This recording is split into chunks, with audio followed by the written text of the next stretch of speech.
एक बार एयरपोर्ट पे खड़े हुए प्लेन में सारे पैसेंजर अपनी अपनी सीट पर बैठ चुके थे। बस पायलट्स के ही आने का वेट किया जा रहा था। थोड़ी देर में 2 पायलट्स प्लेन में आए और उन दोनों को ही देखकर सारे पैसेंजर एकदम से चौंक गए, क्योंकि उन दोनों पायलट्स ने काले रंग का चश्मा लगा रखा था। तो पैसेंजर को एक बार को लगा कि दोनों पायलट्स कहीं अंधे तो नहीं है, लेकिन जब दोनों पायलट्स ने पैसेंजर की तरफ देखकर मुस्कुराया, तब कहीं जाकर पैसेंजर की जान में जान आई। इसके बाद दोनों ही पायलट्स कॉकपिट में जाकर अपनी अपनी सीट पे बैठे। इसके बाद उन्होंने प्लेन को स्टार्ट किया और प्लेन रनवे पर दौड़ना शुरू कर दिया। जब रनवे पे दौड़ते दौड़ते काफी देर हो गई और प्लेन नहीं उड़ा, तो लोगों में थोड़ी बेचैनी हो गई और वे खिड़की के बाहर देखने लगे। जैसे ही उन्होंने खिड़की के बाहर देखा तो डर के मारे सबकी चीख निकल गई, क्योंकि थोड़ी ही देर में रनवे खत्म होने वाला था और आगे बहुत गहरी खाई थी। लेकिन तभी पायलट ने लीवर खींचा और प्लेन हवा में उड़ने लगा। प्लेन के हवा में उड़ते ही बगल वाला पायलट बोला, सर, अगर किसी दिन लोगों ने चीखने में देर कर दी तो क्या होगा? इस पर दूसरा पायलट बोला, कुछ ऐसा जिसे सुनने के बाद आपकी भी हंसी छूट जाएगी, पर उसे सुनने से पहले अगर आपका भी सपना है कभी एरोप्लेन में बैठना, तो अगले 3 सेकंड में इस वीडियो को लाइक कर लो और चैनल को सब्सक्राइब कर दो और कमेंट में एरोप्लेन का इमोजी छोड़ दो। 3,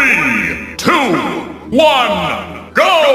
अब ध्यान से सुनो, दूसरा पायलट बोला, अबे धीरे बोल, नहीं तो लोगों को पता चल जाएगा कि हम अंधे हैं।